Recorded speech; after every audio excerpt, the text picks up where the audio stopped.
Chapter 2 है biodiversity. Biology 9 class का दूसरा चैप्टर है। आज हम इसे स्टार्ट करेंगे। चलिए स्टार्ट करते हैं।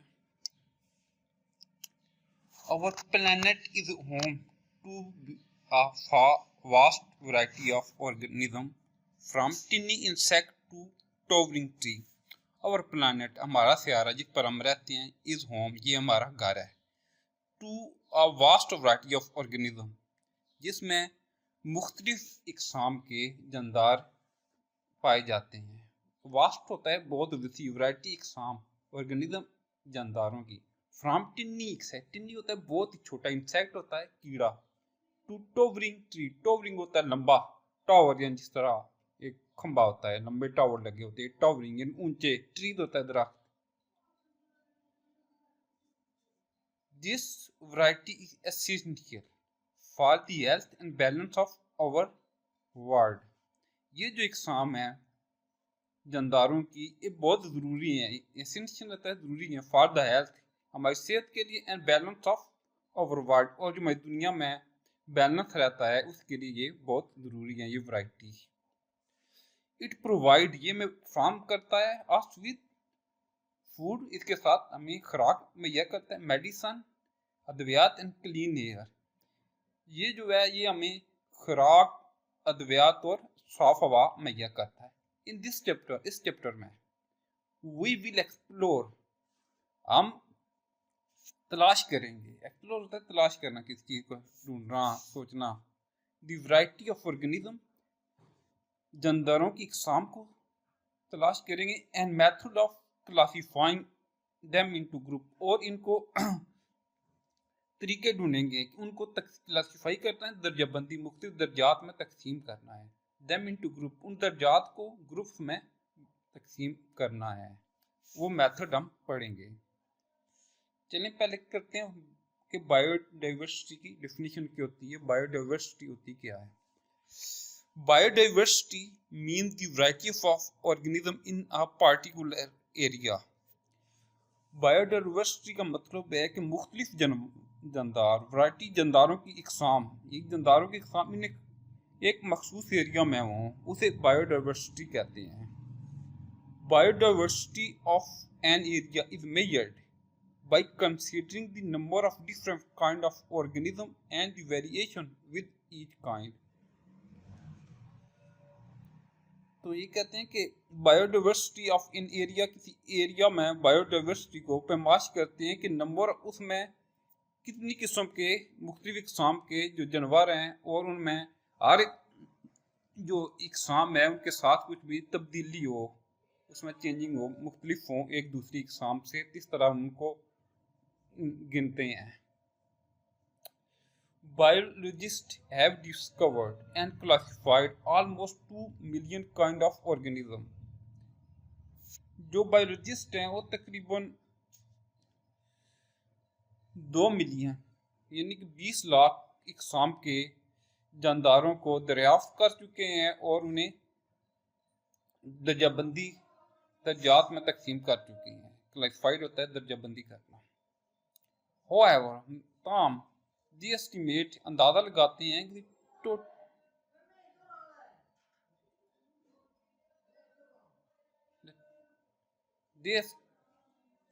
total kind of organism on earth is much greater.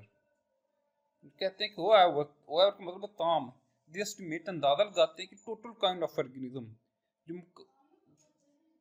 तमाम इकसाम है ऑर्गेनिज्म की ऑन अर्थ, इससे बहुत ज्यादा, इज मच ग्रेटर, बहुत ज्यादा है। Biodiversity is not evenly spread out, biodiversity की फैलती नहीं है। The biodiversity is placed depend on factor like climate, altitude and soil type. जो बायोडाइवर्सिटी है वो इंसार करके फैक्टर मुख्तलिफ अवामल पर, जैसे क्लाइमेट, उसकी आबो हवा, एल्टीट्यूड, उसकी बुलंदी, एंड सॉइल टाइप, और मिट्टी किस किस्म की है। The tropical region have more biodiversity than polar region. Polar region जहाँ होता है जिस साइड में बर्फ पड़ती है, बहुत ज़्यादा बर्फानी इलाके, वहाँ ये जो है जंदारों की शाम कम पाई जाती हैं, जो क्षेत्र के दूसरी जगह पर जहाँ गर्म इलाके हैं, जहाँ उस जगह जैसे ये पाकिस्तान है, ये इलाका है, इंडिया है, ये जहाँ बहुत ज़्यादा दरख्त हैं उन पे। चलें आगे पढ़ते हैं कि इम्पोर्टेंस ऑफ बायोडाइवर्सिटी। बायोडाइवर्सिटी की अहमियत क्या है? Biodiversity provide many essential services for human and the plant. Here are some key benefit of biodiversity.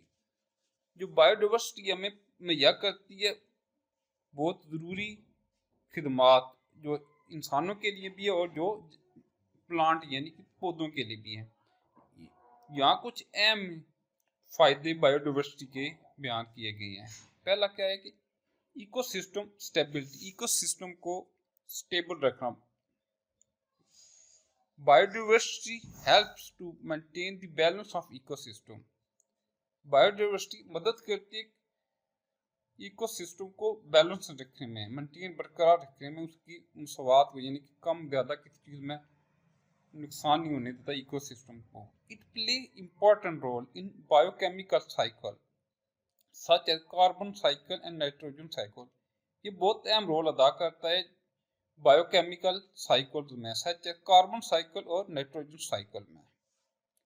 आगे क्लाइमेट रेगुलेशन जो होती है आबो हवा उसको ठीक रखना। Plant and algae absorb carbon dioxide, it help to keep the climate balance.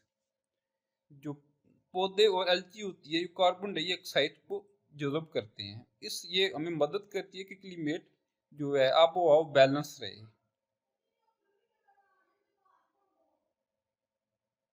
Natural resources, biodiversity provides a vast array of resources from food and medicine to building material and fuel. Biodiversity हमें मुहैया करती है vast array of resources, बहुत ज़्यादा resources जो है खुराक से लेकर अद्वियात तक, जो बनाते हैं मटीरियल और फ्यूल, बिल्डिंग मटीरियल और फ्यूल, ये इन चीज़ों से बनते हैं। इससे हमें खुराक हासिल होती है, मेडिसिन मिलती है, बिल्डिंग का मटीरियल हासिल होता है और फ्यूल होता है हासिल होता है। हम पौधों से खुराक भी हासिल करते हैं, इससे अद्वियात भी बनाते हैं, इससे बिल्डिंग का मटीरियल भी बनता है और इससे ईंधन भी हासिल होता है। आगे economic benefits, biodiversity support different industries including agriculture, tourism and pharmaceuticals. Biodiversity जो होती है मुख्तलिफ इंडस्ट्री को चलाती है, जिसमें ज़राअत है और ये जो होते हैं सैर व सियाहत है, टूरिज्म है और जो अद्वियात वाली फैक्ट्रियाँ हैं उनको भी ये चलाती है, सपोर्ट करती है। आगे क्लासिफिकेशन दर्जाबंदी, biologists have identified about 2 million kind of organism. Biologist identify कर चुके हैं, पहचान चुके हैं कि 2 मिलियन से के करीब तकरीबन जानदार हैं। Out of these 0.1 million are kind of plant and 1 million are kind of animal. उनमें से 4.5 मिलियन जो है वो पौधों की इकसाम है, 1.5 जो मिलियन है वो जानदारों की इकसाम है। It is only A small percentage of total kind, ये एक छोटी सी फीसदी है, मिकदार है जो तमाम इकसाम की, विच लिव ऑन अर्थ, जो ज़मीन पर रहते हैं। Every year are side biologist discover thousand of new kind of organism, हर साल बायोलॉजिस्ट दरियाफ्त करते हैं हज़ारों की किस्म में नए किस्म के जानदार दरियाफ्त करते हैं। To better study such a large collection of organism, तो अच्छे तरीके से मुताला करने के लिए ऐसे बहुत बड़ी कलेक्शन ऑफ ऑर्गेनिज्म को यानी कि इन जानदारों की कलेक्शन को बेहतर तरीके से मुताला करने के लिए बायोलॉजिस्ट क्लासीफाई देम। तो जो बायोलॉजिस्ट है उसने उसे कुछ दर्जात में तकसीम करते हैं, क्लासीफाई करते हैं, मुख्तलिफ क्लासों में तकसीम कर देते हैं। Classification is the process, classification एक अमल है इन विच जिसमें organism are divided into group, जिनमें जानदारों को कुछ ग्रुप में तकसीम किया जाता है और सब ग्रुप में तकसीम किया जाता है। किस भी on the basis of similarities and differences found them, इनमें जो कि एक मुश्तरका खसूसियात पाई जाती हैं, लेकिन इनमें सिमिलरिटी है, जो एक चीज़ एक जैसी खसूसियात में पाई जाती हैं, और इनमें जो मुखालफ मुख्तलिफ डिफरेंसेस हैं उनकी बिना पर इनको जो ऑर्गेनिज्म है, इन ऑर्गेनिज्म को बायोलॉजिस्ट जो हैं ग्रुप और सब ग्रुप में तकसीम करते हैं। आगे aim and principle of classification, इसका मकसद और असूल क्या है क्लासिफिकेशन की, जो हम क्यों करते हैं। The main M of classification, जो बड़ा इसका मकसद है कि दर्जाबंदी का, इनको क्लासों में तकसीम करने का, टू डिटरमाइन सिमिलरिटीज एंड, कि उनके बयान कर सके, देख लें similarity and differences among organism so they can be study easily, ताकि हमें उनकी जो एक दूसरे में जो मुश्तरका खसूसियात हैं और जो दोनों में मुख्तलिफ खसूसियात हैं उनको देख सकें, ताकि हम इनकी जो मुताला है वो आसानी से कर सकें। आगे इसका B part, to found the evolutionary relationship among organism, अगर उनके दरमियान जो इनकलाबी तल्लुक है वो भी बयान कर मालूम कर सकें। इवोल्यूशन होता है आस्ता आस्ता, इनकलाब यानी कि कोई भी चीज़ आस्ता आस्ता उसमें तब्दीली आती है, इसे बोलते हैं इवोल्यूशनरी रिलेशनशिप। वास्ता आस्ता उनके दरमियान जो तल्लुक कायम होता है मुख्तलिफ जानदारों के दरमियान, वो बयान कर सकें। Biologists classify organisms into group and subgroup on the basis of similar physical characteristics. Biologist classify करते हैं, दर्जाबंदी करते हैं जानदारों को जो ग्रुप और सब ग्रुप में किसी बुनियाद पर उनमें सिमिलर फिजिकल करेक्टरिस्टिक, उनमें जो तिब्बी एक जैसी खसूसियात होती हैं उनकी बिना पर उनको ग्रुप और सब ग्रुप में तकसीम करते हैं। इन रिसेंट टाइम, मौजूदा दौर में, they also take help from genetic, वो जेनेटिक्स से भी हेल्प लेते हैं। जेनेटिक्स भी एक शाख है बायोलॉजी की जो जीन के मतलब विरासत के मतलब बताती है। They find the genetic similarity and different among organism, वो जीन की जेनेटिक जो है विरासत वाली एक जैसी खसूसियात और जो मुख्तलिफ खसूसियात हैं वो भी मालूम करते हैं, इसके ज़रिए मालूम करते हैं। यानी कि जो खसूसियात वालिदैन से आ रही होती हैं औलाद में, उसे बोलते हैं विरासत वाली खसूसियात, genetic.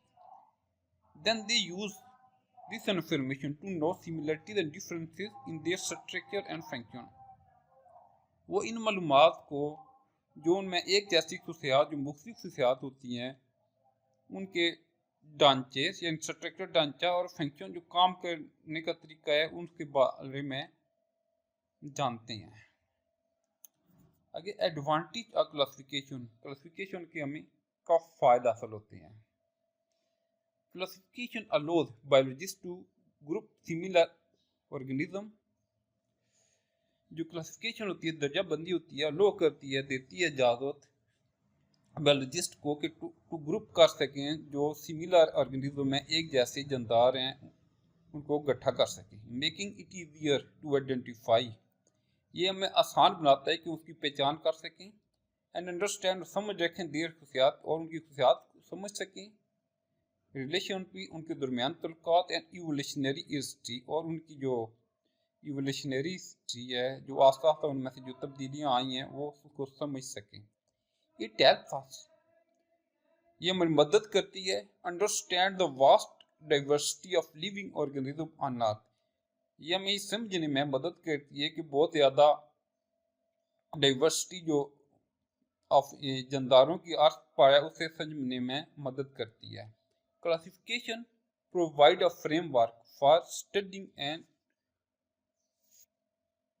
And comparing different species, जो मुख्तलिफ जानदारों की इकसाम है, हमें एक फ्रेम वर्क प्रोवाइड करती है, मुहैया करती है कि हम स्टडी का मुताला कर सकें और कंपेयर कर सकें मुख्तलिफ जो इकसाम हैं जानदारों की, उनके दरमियान आपस में उनका मुवाजना कर सकें। स्पीसीज होता है जानदारों की नूह मुख्तलिफ इकसाम जो होती है। It explain the inter relationship among various organism, ये हमें एक्सप्लेन करती है, तशरीह करती है कि इनके दरमियान जो तल्लुक़ है मुख्तलिफ ऑर्गेनिज्म के दरमियान, जानदारों के दरमियान, उस तल्लुक़ को भी एक्सप्लेन करती है। इंटर रिलेशनशिप होता है इनके दरमियान जो तल्लुक़ होता है। It help in identification of new species and in understanding their evolutionary relationship, ये मदद करती है आइडेंटिफिकेशन, पहचान न्यू स्पीसीज की, न्यू स्पीसीज की पहचान में मदद करती है और इन अंडरस्टैंडिंग और समझने में मदद करती है कि देयर इवोल्यूशनरी रिलेशनशिप, के उनका जो आस्ता आस्ता वक्त के साथ साथ जो उनके दरमियान तल्लुक़ पैदा होता रहा है उसको समझने में मदद करती है। ये होता है इवोल्यूशनरी रिलेशनशिप्स। आगे classification provides a common language for biologists around the world, enabling effective communication in the study of organism।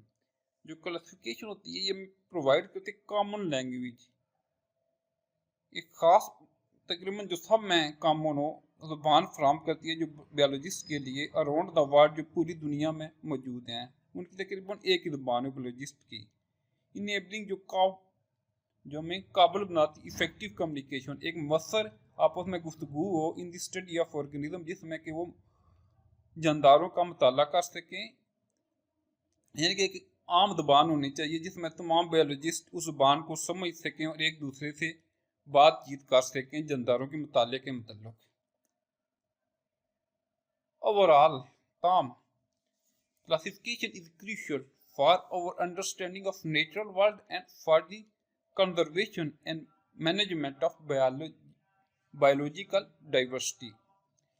जो क्लासिफिकेशन होती है ये बहुत अहम है, क्रूशियल होता है, बहुत अहम फॉर आवर अंडरस्टैंडिंग, हमारे समझने के लिए, किसका, नेचुरल वर्ल्ड को समझने के लिए, और कन्वर्जेशन तब्दीली और मैनेजमेंट, और उनको मैनेजमेंट होती है बायोलॉजिकल डाइवर्सिटी के लिए, ये बहुत अहम है। आगे taxonomic ranks.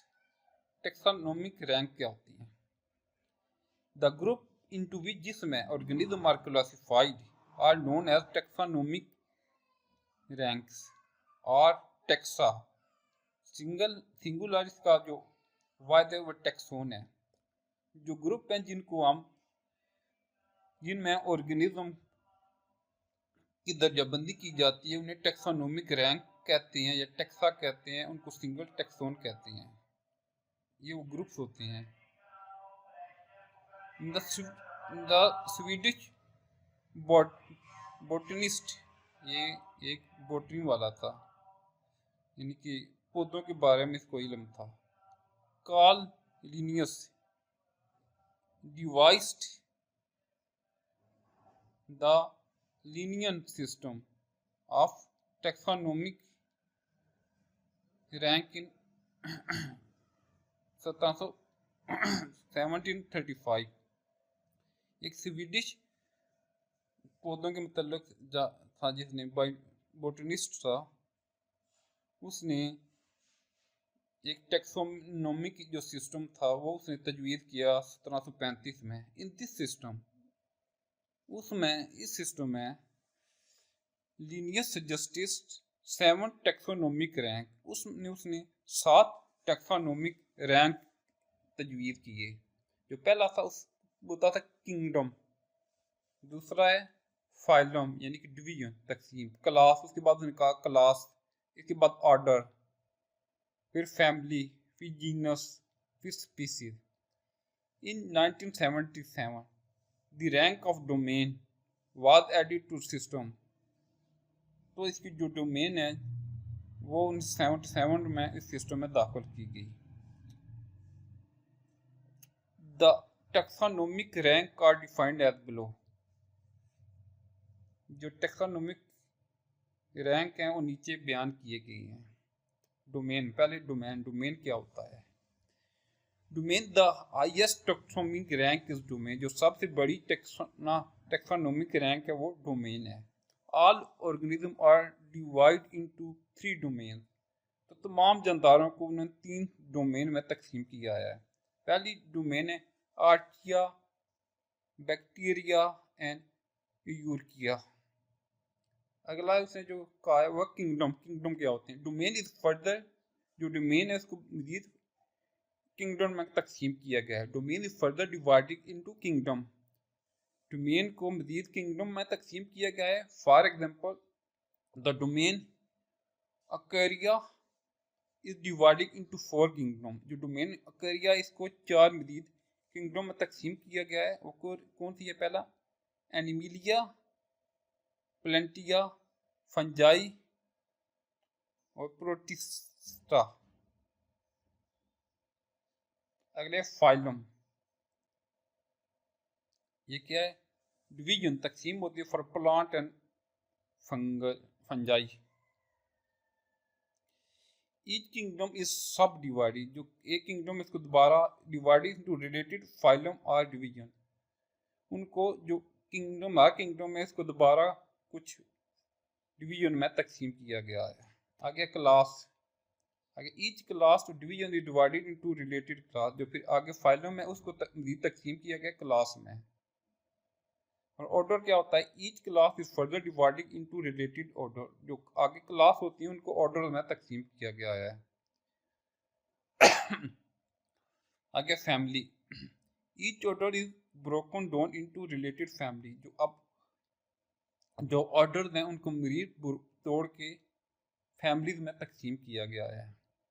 Genus, each family is divided into related genus, singular genus, genera, genera, single genus. जो आगे जो फैमिली है उनको जीनस में तकसीम किया गया है।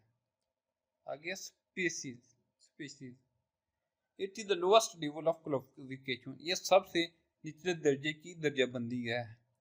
A species is a group of similar organisms that can interbreed and produce fertile offspring. ये सबसे कम दर्जे की दर्जाबंदी है। एक स्पेशीज इज ग्रुप, स्पेशीज एक ग्रुप होता है जो उन जानदारों का जो एक ही जैसी खसूसियात रखते हैं, एक जैसे यानी खसूसियात यानी कि एक जैसे ऑर्गेनिज्म है, उनको तकसीम किया गया है। दे कैन इंटरब्रीड, जो इंटरब्रीड कर सकते हैं, आपस में तल्लुक़ कायम कर सकते हैं, जिनसी इंटरब्रीड होता है। और प्रोड्यूस फर्टाइल ऑफस्प्रिंग, और वो बच्चे पैदा कर सकते हैं। ऑफस्प्रिंग होता है बच्चा जो आगे दोबारा इस कैपेबल हो रिप्रोडक्शन के, दोबारा बच्चे का पैदा करने के काबिल होने के, वो वाले बच्चे पैदा कर सकते हैं। फर्टाइल होता है जरखेज, यानी कि अगर वो बच्चे हैं तो आखिर में उनमें भी वही खसूसियात होती हैं जो इनमें भी खसूसियात, यानी कि वो भी आगे अपनी नस्ल को बढ़ा सकते हैं। आगे टेबल में दिया गया है classification of fruit, fly, human and P.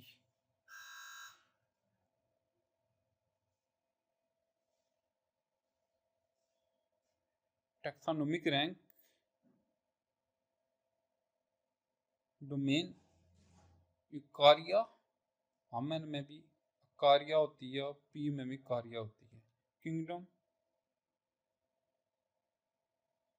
Animalia, animalia इंसानों में भी होती है, पी में भी प्लेंटिया।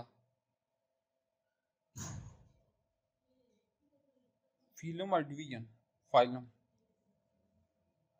फ्रूट फ्लाई में आंथ्रोपोडा, हार्मन में कोर्टाडा और पी में मैग्नोलिफाइटा। आगे क्लास है फ्लाई, फ्रूट फ्लाई क्लास है। इंसेक्टा, हार्मन है मैमेलिया और पी में है मैग्नोलिफिस्टा। ऑर्डर डिप्टीरा, हार्मन में प्रीमेटिव और पी में फैबाल्सी फैमिली फ्रूट फ्लाई है। ड्रोसोफिलिडे हम एन में ओमिनीदा पी में फैबिकेस जीनस है ड्रोसोफिला हम एन ओमो पी में पाइसम स्पीसीज ड्रोसोफिला मेगलानोगरिस्टर हम एन ओमो स्पीजन पी में पाइसम स्टीवम।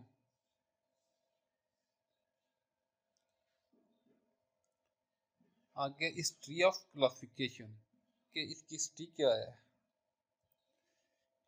तारीख क्या है क्लासिफिकेशन की। History of classification system can be track back to ancient time. जो क्लासिफिकेशन की तारीख है, दर्जाबंदी की तारीख है इंजाम की, ये हमें ट्रैक बैक हमें पीछे ले जाती है एंशिएंट टाइम, पिछले पुराने वक्तों में। पहले देखेंगे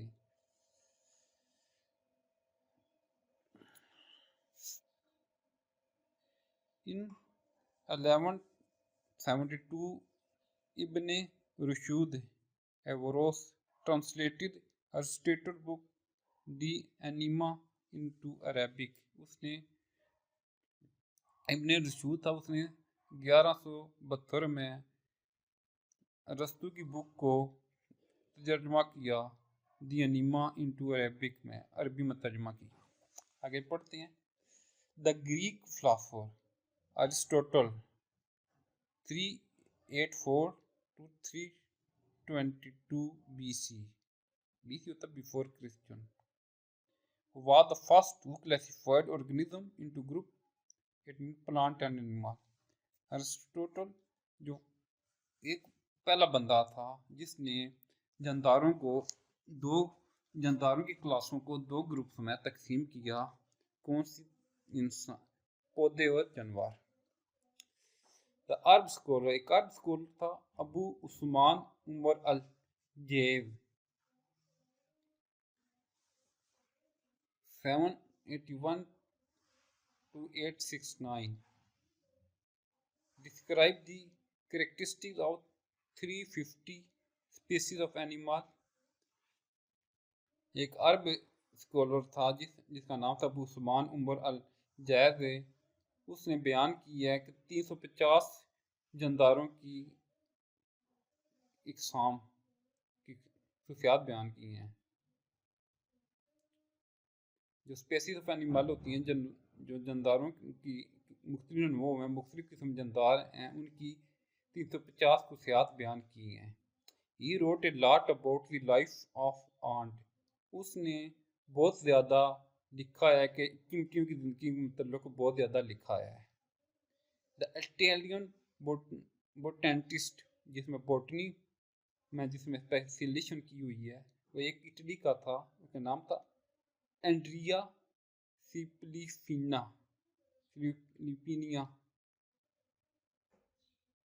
वो कब था?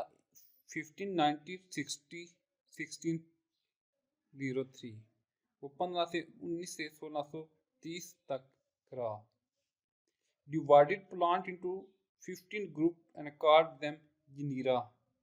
उसने जो पौधे हैं उनको 15 ग्रुप्स में तकसीम किया और उन्हें जिनीरा का नाम दिया। द फ्रेंच बोटनिस्ट,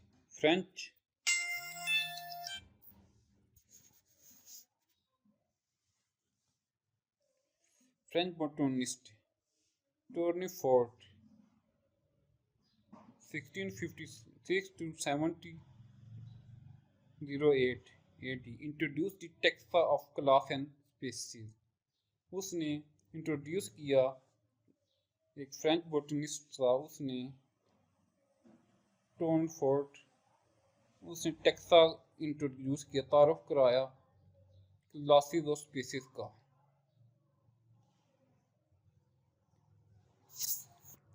आगे द स्वीडिश बायोलॉजिस्ट, एक स्वीडिश बायोलॉजिस्ट है Karl Linnaeus 17 7 to 778 created a taxonomic hierarchy of organisms with 7 taxa. जो एक स्वीडिश बायोलॉजिस्ट है उसने जो 1707 से लेकर 1778 तक रहा, उसने एक टैक्सोनॉमिक के एक तरतीब दी जानदारों की विद 7 टैक्सा, जिसमें 7 टैक्सा थे। और कौन से टैक्सा थे? Kingdom, phylum, class, order, family, genus and species. ये सब 7 उसने उनको बयान किया है। उसने एक टैक्सोनॉमिक क्राइटेरिया बयान की है। Two kingdom classification system, 2 kingdom classification system क्या है? It was earliest classification system in which all organisms were classified into 2 kingdoms, Planta and Animalia. सबसे पहले जो क्लासिफिकेशन सिस्टम बना, इन विच तमाम जो ऑर्गेनिज्म हैं उनको 2 क्लासों में दर्जाबंदी की गई, 2 किंगडम में दर्जाबंदी की गई। वो कौन थी? प्लेंटा और एनिमिलिया में दर्जाबंदी की गई। The organism that can prepare their own food, autotroph, were classified into kingdom Plantae. वो जो जानदार थे जो अपनी खुराक खुद तैयार कर सकते थे, उनको उसने दर्जाबंदी की, किसमें? किंगडम प्लाटिनियम में दर्जा रखा। उसका दर्जा किंगडम प्लाटिनियम में था।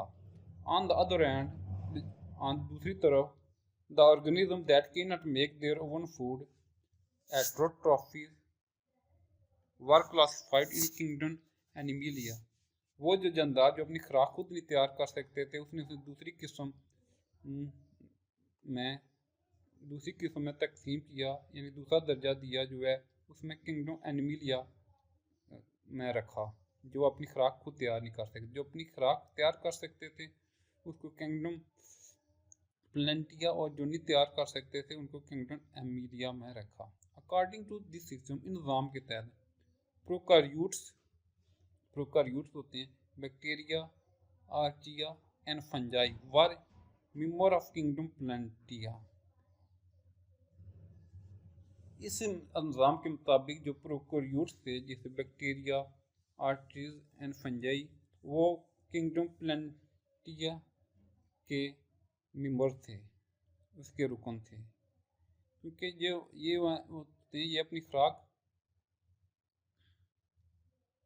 को तैयार करते हैं।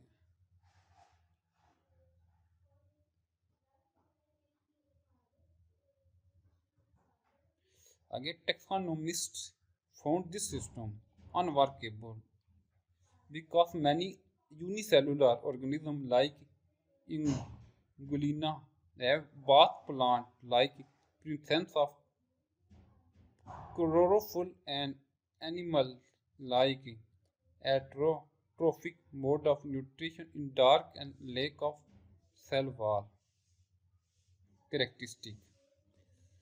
जो टेक्सोनोमिस्ट हैं उन्होंने पाया, उन्हें मालूम हुआ कि जो ये सिस्टम है ये काम करने के काबिल नहीं है, क्योंकि इसमें कुछ बहुत ज़्यादा यूनिसेलुलर जो होते हैं, एक से ज़्यादा सेल पर मुश्तमिल होते हैं ऑर्गेनिज्म जानदार, जैसे एगुलूना, उसमें 2 किस्म की खसूसियात पाई जाती हैं। बात प्लांट लाइक, पौधों वाली खसूसियात, जिसमें उसमें क्लोरोफुल होता है, उसमें क्लोरोफुल पाया जाता है, इसकी वजह से उसमें पौधों वाली खसूसियात हैं। एंड एनिमल लाइक, और उसमें जानवरों वाली खसूसियात भी पाई जाती हैं कि वो heterotrophic mode of nutrition in dark and lack of cell, उसमें हेटरोट्रॉफिक मोड ऑफ न्यूट्रिशन है, जो अंधेरे में मोड ऑफ न्यूट्रिशन रखता है हेटरोट्रॉफिक, और उसमें सेल वॉल नहीं होता कैरेक्टरिस्टिक। वो 2 किस्म की खसूसियात रखते थे, कुछ जानवर जिसमें पौधों वाली खसूसियात भी और जानवरों वाली खसूसियात भी पाई जाती थी। इस वजह से ये सिस्टम काम नहीं कर सका, काम करने के काबिल नहीं था। So a separate kingdom was proposed for such organism, तो एक अलग से एक किंगडम तजवीज़ किया गया इन जैसे जानदारों के लिए, ऐसे जानदारों के लिए। This system also did not clear the difference between prokaryotes, bacteria and archaea and eukaryotes. ये जो सिस्टम था ये भी वादा नहीं करता था कि मुख्तलिफ में क्या फ़र्क है प्रोकार्योटिक और यूकार्योटिक में। इसके बाद बना 3 किंगडम क्लासिफिकेशन सिस्टम, 3 किंगडम वाली दर्जाबंदी वाला निज़ाम बना। इन 1816 द जर्मन जियोलॉजिस्ट एक जर्मन मार्यवानाथ अर्नस्ट हैकेल प्रपोज तजवीज़ किया थर्ड किंगडम, उसने एक तीसरी किंगडम तजवीज़ की। इट मीन के कौन थी प्रोटिस्टा फॉर इगुलिना लाइक ऑर्गेनिज्म, उसने एक तीसरी किंगडम तजवीज़ की जो कि एल्गुना जैसे जानदारों के बारे में है। उसका नाम था प्रोटिस्टा, प्रोटिस्टा नाम था उस किंगडम का जो एग्लुना जैसे जानदारों के लिए थी। ये also include prokaryotes bacteria and Archaea in the kingdom Protista. उसने मजीद इसमें जिन को शामिल किया कुछ प्रोकार्योट्स थे और इस किंगडम में शामिल थे, यानी जैसे बैक्टीरिया और आर्चियस को भी उसने इस किंगडम प्रोटिस्टा में शामिल किया। इन दिस सिस्टम इस निज़ाम में fungi was still include in the kingdom plenty. इस सिस्टम में फंजाई भी शामिल था, किंगडम प्लेंटी में फंजाई भी शामिल था। Some taxonomic disagree with the position of fungi in the kingdom Plantae. कुछ जो टैक्सोनॉमिस्ट थे वो इस मुतफिक नहीं हुए कि जिसकी जो इसकी पोजीशन है फंजाई की के किंगडम प्लेंटिया में रखी जाए, वो इस बात से मुतफिक नहीं थे कि फंजाई को भी किंगडम प्लेंटिया में रखा जाए। Fungi resemble plant in many way but heterotrophic which get their food by absorption. कहते फंजाई की जो शक्ल है वो तो प्लांट के साथ किसी बहुत ज़्यादा तरीके से मिलती है, लेकिन वो एट्रोट्रॉफिक है क्योंकि वो अपनी खुराक तैयार करता है। Which get their food by absorption, जो वो जज़ब कर सकता है अपनी फूड, अब जज़ब करने के तरीके से हासिल कर सकता है। तो they do not have cellulose in their cell wall but possess chitin, लेकिन वो अपनी सेल वॉल में सेलोज भी रखता लेकिन चिटिन रखता है। आगे 5 किंगडम क्लासिफिकेशन, इसके बाद 5 किंगडम क्लासिफिकेशन आई। In 1937 French biologist E Chatton suggests a term prokaryotic to describe bacteria and eukaryotic to describe protista, fungi, animal and plant.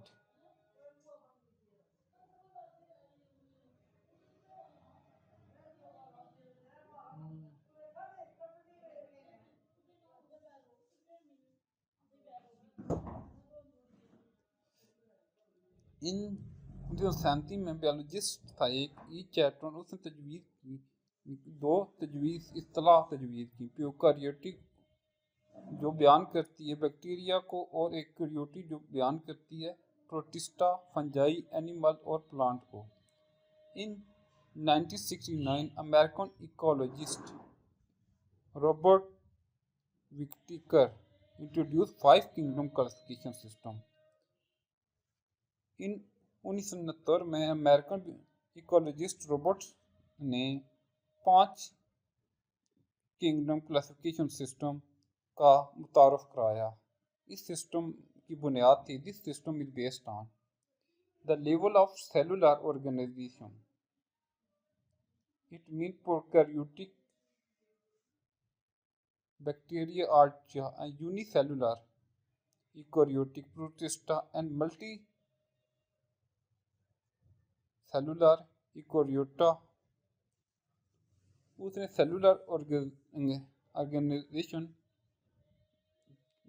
उनका सेल लिहाज से उसको ने ऑर्गेनाइज कर दिया, तरतीब दिया। उसने जो पहला किया जो प्रोकैरियोटिक्स थे उनको,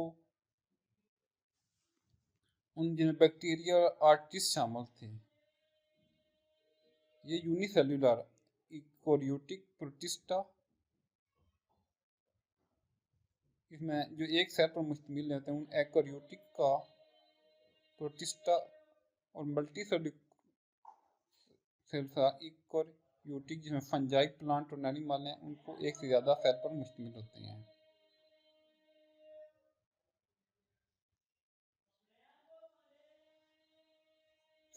आगे mode of nutrition, it mean photosynthesis, absorption and injection.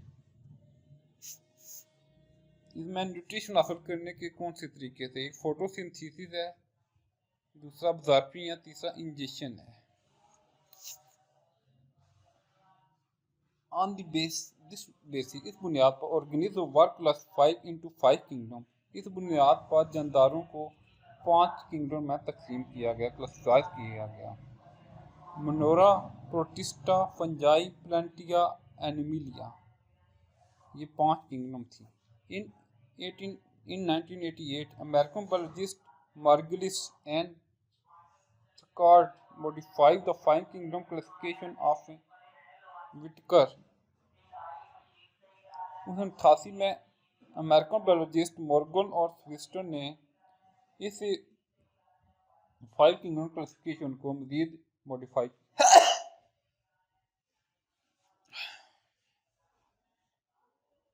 They considered genetics along with cellular organization and mode of nutrition in classification। उन्हें जेनेटिक कंसिडरेशन की जिसमें सेलुलर ऑर्गेनाइजेशन है और मोड ऑफ न्यूट्रिशन है इन क्लासिफिकेशन में।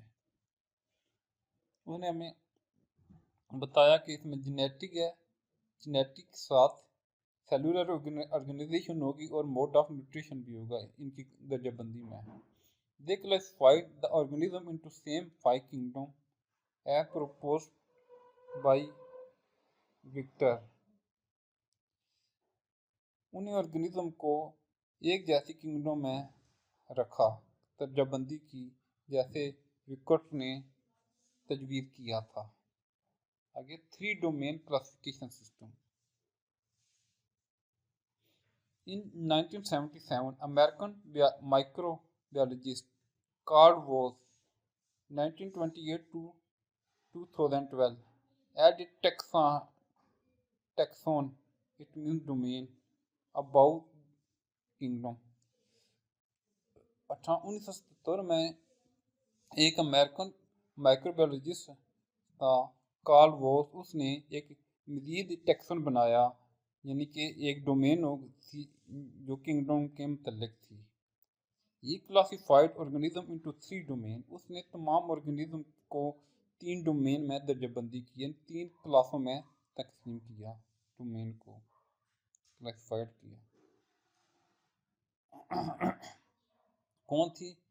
Archaea, bacteria and यूकोरिया।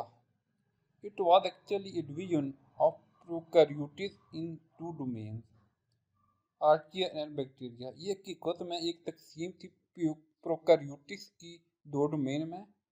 वो कौन से? आर्चिया और बैक्टीरिया में। While all eukaryotes were placed in single domain, इस दौरान उसने तमाम कैरियोटिक को एक सिंगल डोमेन में रखा, यानी कि यूकोरिया।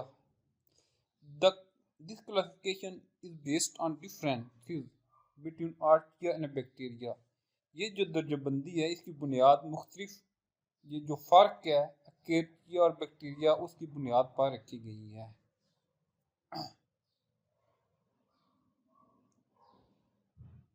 टू किंगडम इसमें कौन से आते हैं? किंगडम प्लांटिया, किंगडम एनिमिलिया, जो 2 किंगडम सिस्टम था। 3 किंगडम सिस्टम में kingdom Protista, kingdom Plantae, kingdom Animalia. 5 kingdom system, kingdom Monera, kingdom Protista, kingdom Plantae, kingdom fungi, kingdom Animalia. आगे 3 डोमेन सिस्टम। आर्चिया में kingdom, archaebacteria kingdom, bacteria kingdom, आगे Protista kingdom, Plantae kingdom, fungi kingdom, Animalia. Domain of living organism, जो domain क्या होती है living organism की, ये सब बारे में पढ़ते हैं। तो following are the main characteristic of the three domain of organism. Three domain organism की जो खसूसियात हैं नीचे बयान की जाएंगी हैं। पहला है domain Archaea. There are most primitive organism on earth. ये जो है ऑर्गेनिज्म अर्थ पर बहुत प्रिमिटिव है, बहुत अहम है। They are prokaryotic but their cell wall does not contain peptidoglycan but is made of various polypeptide and proteins। ये प्रोकैरियोटिक हैं लेकिन उनकी जो सेल वॉल है उनमें नहीं पाया जाता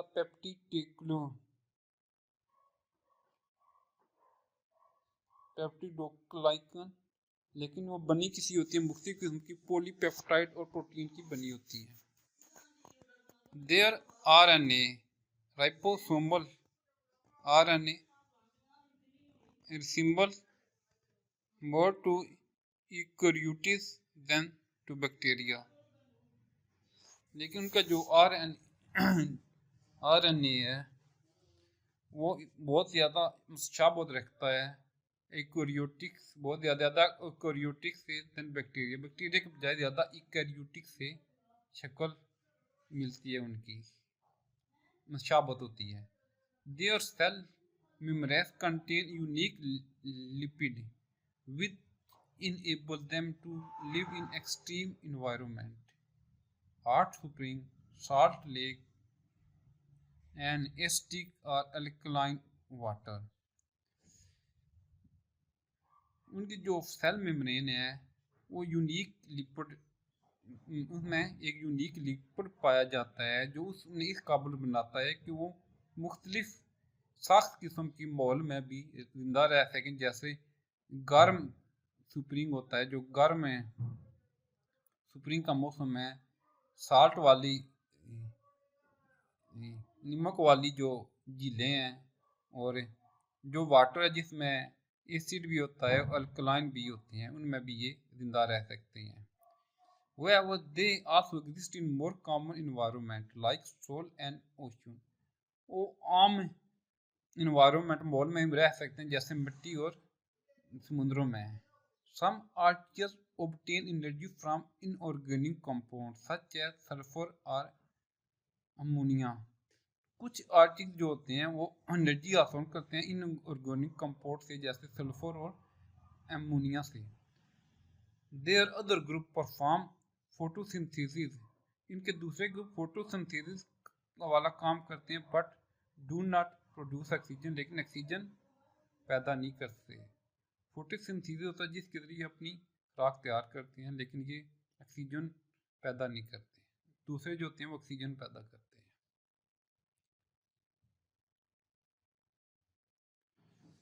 There is one kingdom in domain Archaea। Domain Archaea में एक किंगडम है, it mean kingdom archaebacteria and C bacteria, जिसे पुराने ज़बान में बैक्टीरिया कहते हैं। Example of archaebacteria include methanogens in produce methane as a by product of their metabolism. जब उनका मेटाबॉलिज्म होता है तो एक बाई प्रोडक्ट के तौर पर ये मैथीन प्रोड्यूस करते हैं। जो एग्जाम्पल है आर्च बैक्टीरिया की, इनमें शामिल है मैथेजोनस। ये वो काम करते हैं कि जब वो उनका मेटाबॉलिज्म होता है तो उनके मेटाबॉलिज्म में मीथेन पैदा होती है। एल्फली found in extremely salty environment. ये बहुत ज़्यादा नमक वाली माहौल में मिलती है। Thermophiles found in hot spring एक गर्म मौसम में पाई जाती है। Acidophiles found in extremely acidic environment, ये जो होती है बहुत ज़्यादा तदाबियत वाले माहौल में पाई जाती है। आगे domain bacteria, this domain contain bacteria and cyanobacteria, ये डोमेन बैक्टीरिया और साइनोबैक्टीरिया पर मुश्तमिल है। दे आल्सो प्रोकैरियोटिक, ये भी प्रोकैरियोटिक हैं। The cell wall is made of peptidoglycan, इनकी भी जो वाल की सेल की वाल्व है वो भी पेप्टिडोग्लिकन की बनी होती है। They are found in all environment including soil, water, air and in the all bodies of organism, ये हर किस्म के मॉल में पाई जाती हैं जिसमें मिट्टी है, हवा है, पानी है और इन दी बॉडीज ऑफ ऑर्गेनिज्म और बोगी जानदारों के जिस्म पर भी पाए जाते हैं। दे आर यूनिसेलुलर, ये एक सेल पर मुश्तमिल होते हैं। Mainly live solitary throughout some form chain cluster and colonies of cell, इसमें कुछ अकेले रहते हैं लेकिन कुछ चेन बना के रहते हैं, कुछ क्लस्टर में होते हैं, कुछ कॉलोनीज बना के सेल की कॉलोनी बना के रहते हैं। Most are heterotrophic but some have chlorophyll and can out photosynthesis, लेकिन ये ज़्यादातर हेट्रोट्रोफिक होती हैं लेकिन कुछ में क्लोरोफिल पाया जाता है और ये फोटोसिंथेसिस वाला अमल भी करते हैं। This domain contain kingdom EU bacteria, ये डोमेन किंगडम EU बैक्टीरिया में पाया जाता है। ट्रू बैक्टीरिया जो जिसे सही बैक्टीरिया कहते हैं। सम बैक्टीरिया केस डिजीज, कुछ बैक्टीरिया बीमारियां फैलाते हैं। मैनी बैक्टीरिया आर बेनिफिशियल, ज़्यादा बैक्टीरिया में फ़ायदा देती हैं, जैसे डिकम्पोज बैक्टीरिया जो तोड़ फोड़ करते हैं। Bacteria play important role in nutrient recycle, nutrient को रिसाइकल करने के लिए तोड़ फोड़ करने में अहम रोल अदा करते हैं। आगे है domain Eukarya, the domain include all unicellular और मल्टीसेलुलर यूकोरियोट्स, इस डोमेन में तमाम एक से ज़्यादा एक सेल पर मुश्तमिल जानदार हो, एक से ज़्यादा सेल पर मुश्तमिल यूकोरियोट पाए जाते हैं, शामिल हैं। They have complex eukaryotic cell with nucleus and other membrane bound organelles, वो एक पेचीदा किस्म की यूकोरियोटिक सेल्स रखते हैं जिसमें एक न्यूक्लियस होता है और दूसरी अदर मेम्ब्रेन होती है, जैसे एक बंद हुआ ऑर्गेनेल्स है।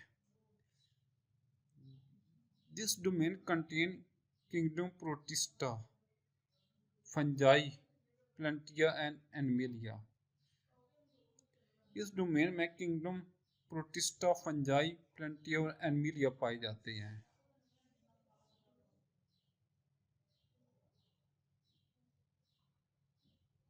आगे classification of domain Eukarya. Kingdom Protista include eukaryotes which are unicellular or colonical or filamentous or simple multicellular।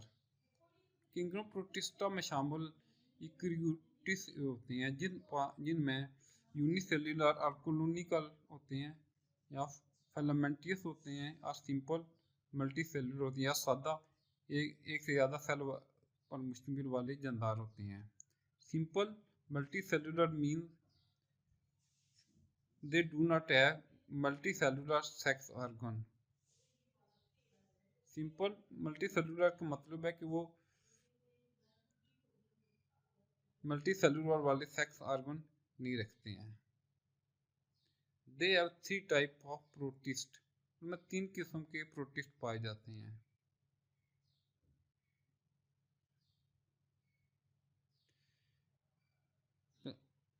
Certain protists are parasite and case diseases। कुछ प्रोटिस्ट पैरासाइटिक होते हैं, यानी कि दूसरे जानदारों से खुराक हासिल करते हैं और बीमारियां फैलाते हैं। For example Plasmodium causes malaria, जो प्लाज्मोडियम है वो मलेरिया फैलाता है। An Entamoeba causes a type of dysentery called amoebic dysentery. एक जो वायरस है जो एंटोमीबा केस करता है, उसमें से मैदा के मसाइल पैदा होते हैं। प्लांट लाइक प्रोटिस्टिस कॉल एल्गी, जो पौधे प्रोटिस्टिक जैसे होते हैं उन्हें एल्गी कहते हैं। Have cell wall made of cellulose, जिनमें सेल वाइप पाई जाती है जो सेलोस के बने होते हैं। They have chlorophyll in chloroplast and are autotroph, उनमें क्लोरोफिल पाया जाता है, उनके क्लोरोप्लास्ट में क्लोरोफिल पाया जाता है और वो ऑटोट्रॉफ होते हैं। इग्लूना एंड डाइटोम्स आर कॉमन एग्जाम्पल, इग्लूना और डाइटोम उनकी आम इकसाम है। एनिमल लाइक प्रोटोस्ट, जानवरों की शक्ल वाले जो प्रोटोस्ट हैं कॉल प्रोटोजोन्स आर एट्रोट्रोफिक, एट्रोट्रोफर, ये एट्रोट्रोफिक होते हैं एंड इंजेस्ट फूड और खुराक बनाते हैं। They cell have no cell wall, इनमें सेल वॉल नहीं होती, इनके सेल में सेल वॉल नहीं होती। Amoebas and paramecium are common example, amoeba और पैरामीशियम इनकी आम एग्जाम्पल हैं। आगे फंगस लाइक प्रोटिस्ट, फंगल जैसे शक्ल की protist absorb nutrition from decaying organic matter, जो गले सड़े ऑर्गेनिक मैटर होती हैं ये उनमें से न्यूट्रिशन को जज़ब करते हैं। Their cell walls are made of cellulose instead of chitin, इनकी जो सेल वॉल है वो सेलोस की बनी होती है बजाय चिटिन के, यानी चिटिन की नहीं बनी होती, वो सेलोस की बनी होती है। स्माइल mould and water mould are example, स्माइल मोल्ड वाटर मोल्ड इसकी एग्जाम्पल्स हैं। ये स्माइल मोल्ड का है और ये वाटर मोल्ड का है। ये पैरामीशियम है, ये एल्जीना है। Kingdom fungi, this kingdom consist of fungi, ये किंगडम फंजाई पर मुश्तमिल है। दे आर एट्रोट्रोफिक, ये एट्रोट्रोफिक होते हैं। Fungi get nutrition in unique way, fungi जो न्यूट्रिशन है एक मखसूस तरीके से हासिल करते हैं। They do not ingest food like animal and some protist, ये जानवरों की तरह या दूसरे प्रोटिस्ट की तरह फूड नहीं हासिल करते हैं। They absorb food from decaying matter present in their surrounding, वो अपने इर्द गिर्द जो गले सड़े मादे होते हैं उनसे खुराक हासिल करते हैं। डिकेइंग होता है गलना सड़ना। Fungi are eukaryotic, fungi eukaryotic होते हैं और and have cell wall around their cell, और उनके सेल के इर्द गिर्द एक झिल्ली सी होती है, वाल दीवार होती है।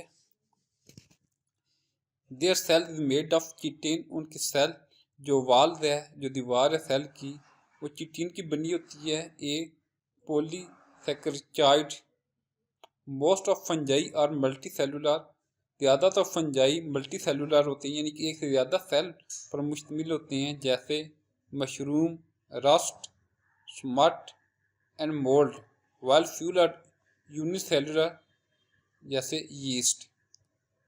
जो मल्टी सेलुलर होते हैं उनमें मशरूम, रस्ट, स्मट और मोल्ड शामिल हैं, लेकिन यूनिसेलुलर जो एक सेल पर मुश्तमिल होते हैं उन्हें शामिल यीस्ट है। स्मट फंजाई ऑन लीफ, ये देखें स्मट है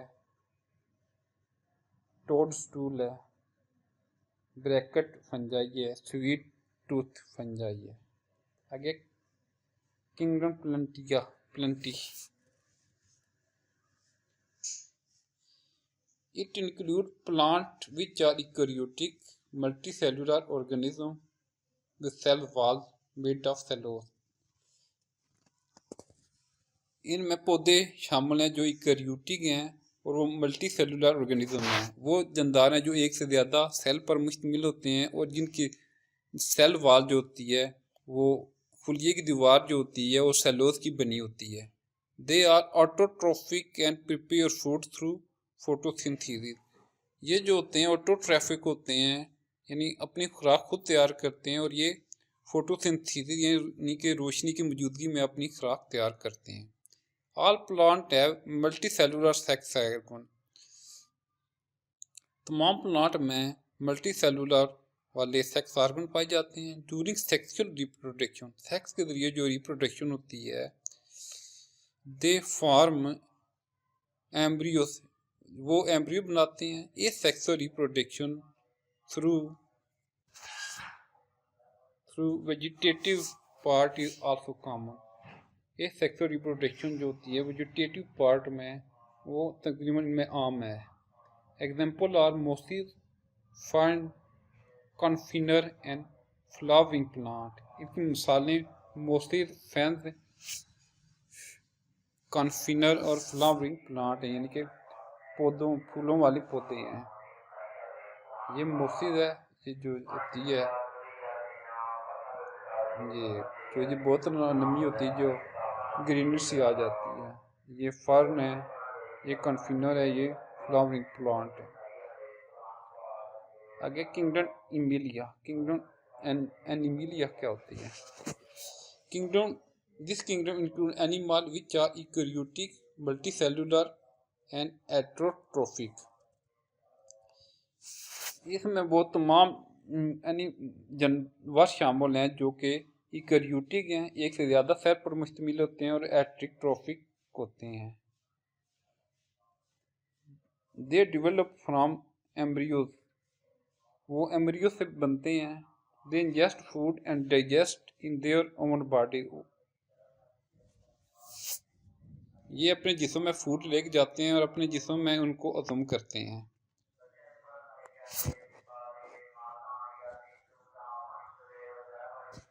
vertebrate and invertebrate are include in kingdom Animalia.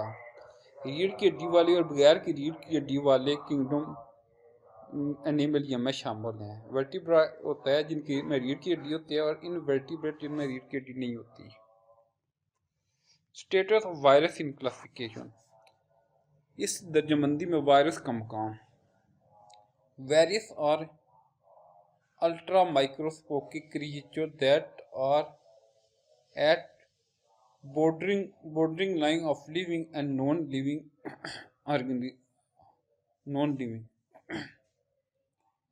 जो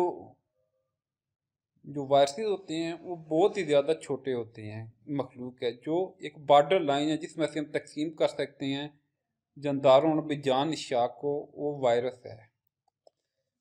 इनके बॉर्डर लाइन पे होते हैं जिसमें से एक बेजान भी हो सकते हैं, जानदार भी हो सकते हैं। उसके दरमियान जो लकीर होती है उस पर ये खड़े हैं।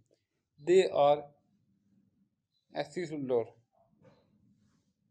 एसिसुलर क्या होती हैं? They are not made of cell, ये सेल के नहीं बने होते हैं। डू नॉट हैव ऑर्गेनल, और उनमें ऑर्गेनल भी नहीं होता।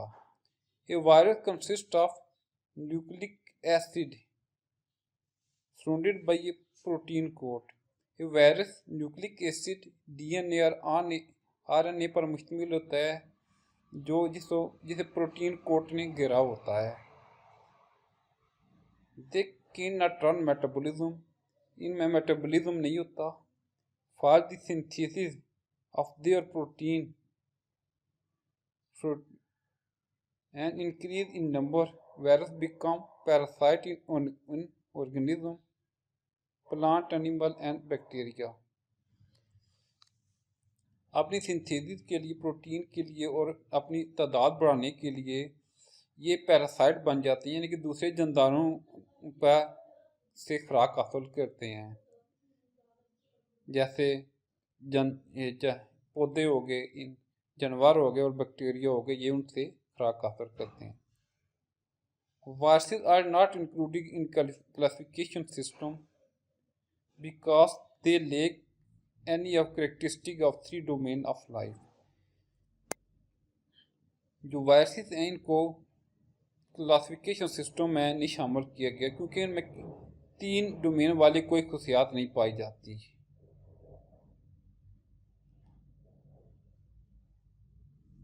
Prion and virid are also acellular particles and are also not included in classification system.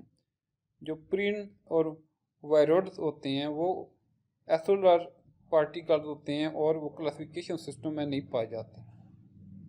प्रिन are compose of protein only, जो प्रिन होते हैं सिर्फ प्रोटीन के बने होते हैं, और विरोड जो होते हैं viroid are compose of circular RNA only. जो वायरोड होते हैं वो सिर्फ एक चक्करदार RNA के बने होते हैं। Bath these particles cause infectious disease in certain plant। ये जो होते हैं दोनों ये पौधों में बहुत शदीद किस्म की बीमारियां फैलाते हैं। There also case of cancer, ये भी कैंसर की भी वजह बनते हैं। आगे characteristic of domain and kingdom of life. Domain और किंगडम ऑफ लाइफ की खसूसियात दी गई हैं। पर डोमेन है फिर Archaea, bacteria, eukarya. Kingdom archaebacteria, eubacteria, Protista, fungi, Plantae, Animalia. Cell type क्या होती है इन दोनों में? प्रोकैरियोटिक होती है, प्रोटिस्टिया में यूकैरियोटिक, फंजाई में यूकैरियोटिक, प्लेंटिया में यूकैरियोटिक और एनिमिलिया में यूकैरियोटिक। न्यूक्लियर इन्वेलपमेंट जो होता है इनमें नहीं पाया जाता, बाकी 4 में पाया जाता है। सेल वॉल, इनमें सेल वॉल कौन सी होती है? और बैक्टीरिया पॉलीपेप्टाइड एंड प्रोटीन की बनी होती है। ई बैक्टीरिया में पेप्टिडोग्लिकैन की बनी होती है। प्रोटिस्टा में present in some various type.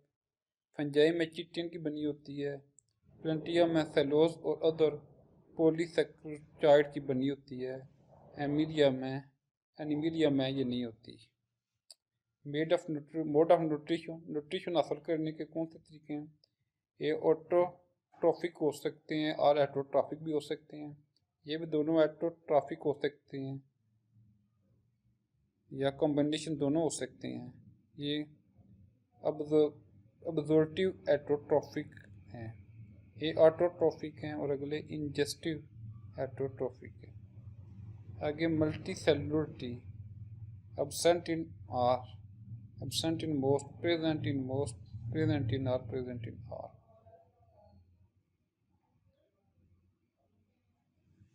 आगे कोरोना वायरस के मतलब क्या है कि corona virus is a virus. Corona virus एक वायरस है identified in late 2020 in Wuhan, China. ये 2019 में चाइना में दरियाफ्त किया गया, यानी पाया गया, इसकी पहचान की गई। It case A pandemic of respiratory illness, ये जो सांस की नाली है उसमें ये बीमारी पैदा करता है सांस के जरिए। कॉल कोविड-19 से कोविड-19 का नाम दिया गया है। The virus primarily spread through respiratory droplet when infected person cough, sneeze, talk और ब्रीथ। ये बुनियादी तौर पर शुरू में ये फैलने का जो तरीका होता है वो सांस के जरिए फैलता है। सांस के से जो हमारे छोटे ड्रॉपलेट, छोटे छोटे जरे होते हैं वो निकलते हैं। जैसे कोई बंदा बीमार है, खांसता है, छींकता है, बात करता है या सांस लेता है, उससे ये फैलता है। It also spread by touching surface contaminated with virus. ये भी एक छूने से भी फैल सकता है। जैसे अगर किसी बंदे को वायरस है, दूसरे बंदे को छूता है तो इससे भी फैल सकता है। Wearing a mask over nose and mouth can help to prevent the spread of disease. नाक को ढांपने और मुंह को भी ढांपने से इस वायरस के फैलाव को रोकने में मदद मिल सकती है। Common symptoms of disease include fever, cough, shortness of breath, fatigue, body itches, loss of taste or smell, sore throat, headache. जो इसकी आम कॉमन सिम्टम है डिजीज की कि हमें कैसे पता चलता है बंदे में कौन सी क्या खसूसियात है। इसकी जो अलामात हैं उन अलामात में बीमारी की बुखार बंदे को होता है, खांसी लगती है, सांस जो होता है उसमें तंगी आ जाती है,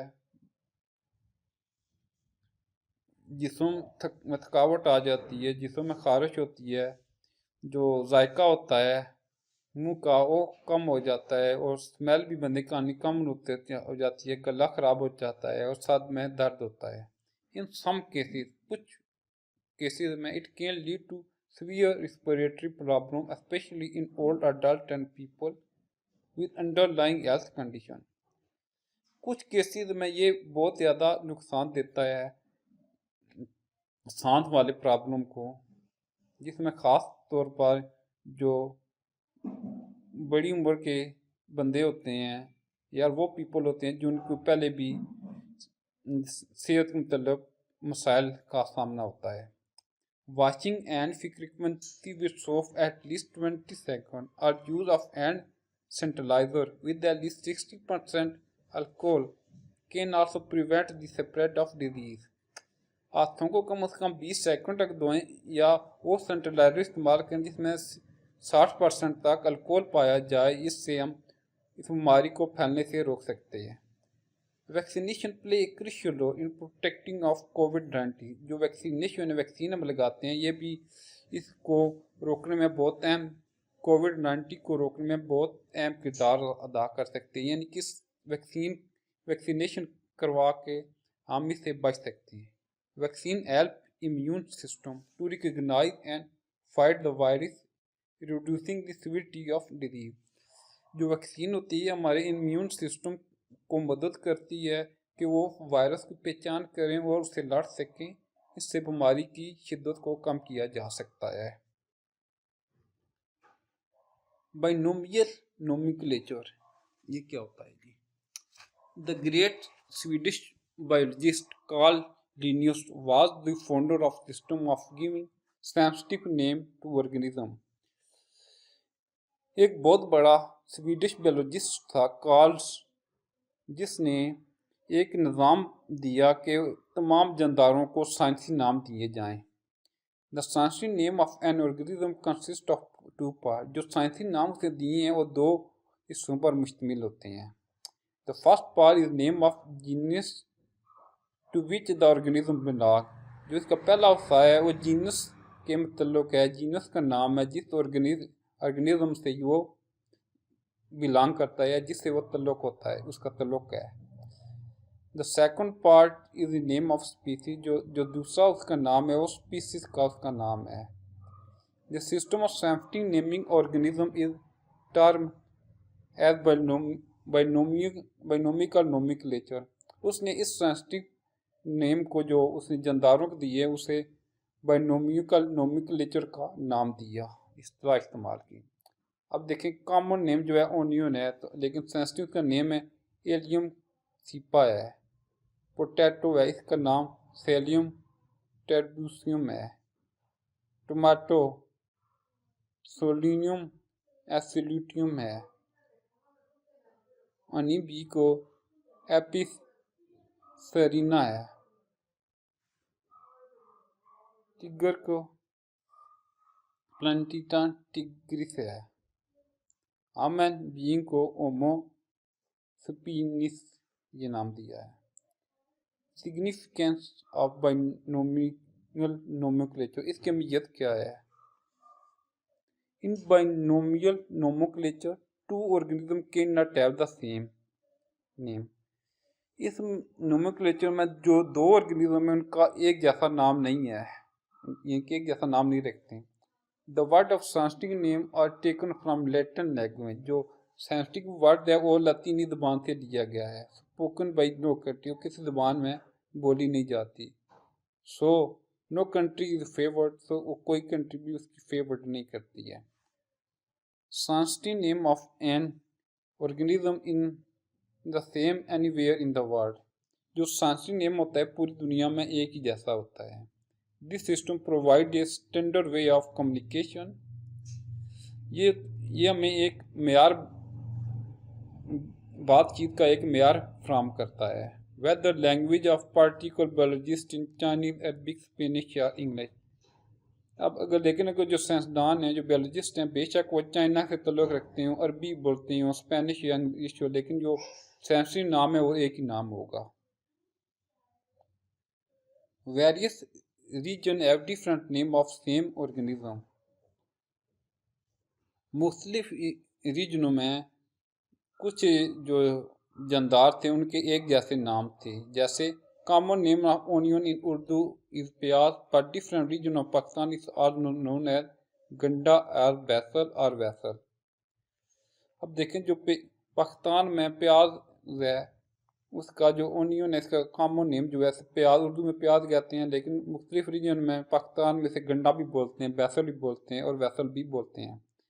इन other country it has other set of name, लेकिन दूसरे मुल्कों में इसके मुख्तलिफ नाम हैं। In some cases several different organism are called by the same common name. कुछ केसेस में जो मुख्तलिफ जानदार हैं उनके एक जैसे कॉमन नेम हैं। जैसे bluebell is use for dozen of plant with bell shape flower. बहुत से ज़्यादा जो पौधे हैं जिनकी शक्ल ब्लू बेल की शक्ल, जिनके जो फूल होते हैं ब्लू बेल की शक्ल के होते हैं, उनको ब्लू बेल के नाम से पुकारा जाता है। Similarly black bird is use for crow as for आर्मोन।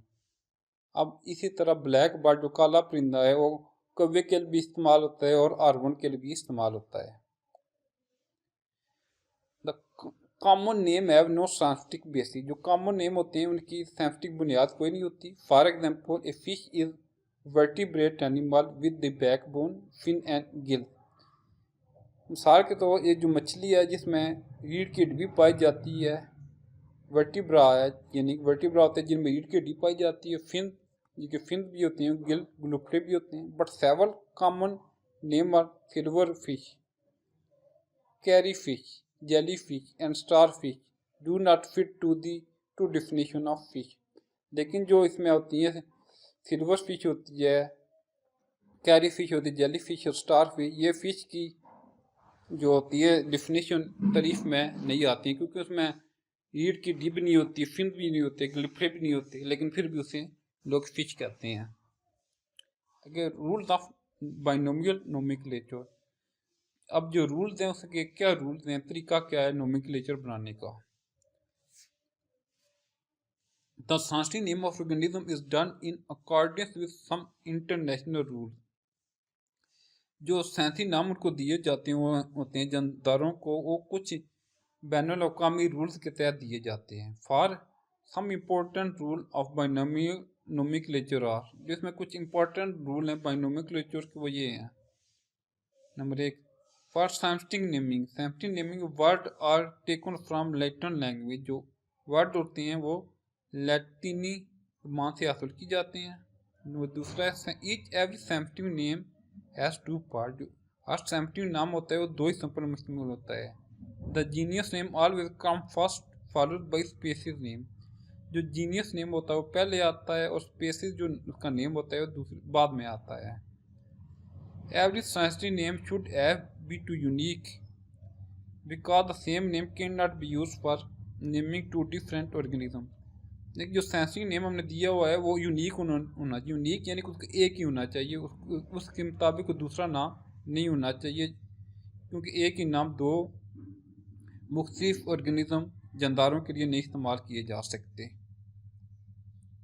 The first part of name in genus should be begin with capital letter. जो उसका पहला नाम है जीनस वो कैपिटल लेटर से शुरू होना चाहिए। The second part of name, जो इसका नाम का दूसरा हिस्सा है, वो species name should be begin with small letter, वो स्मॉल लेटर से शुरू होना चाहिए। At the time of printing of scientific name, जब हम उसको प्रिंट करते हैं, प्रिंटिंग प्रेस में भेजते हैं सैमस्टी नेम के लिए, तो it should be type in italic, उसकी शक्ल अटैलिक में होनी चाहिए। अटैलिक क्या होता है, जिस तरह वो एक शेप होती है, ये बड़ा लिखते हैं तो उसकी शक्ल थोड़ी दूसरी तरह होती है, उसे बोलते हैं अटैलिक। वाइल सैमस्टी name would be hand written, two part should be separately underline. जब सैमस्टी नेम हाथों से लिखे चाहिए तो आरे जो नाम है उनको अलग अलग अंडरलाइन किया जाए।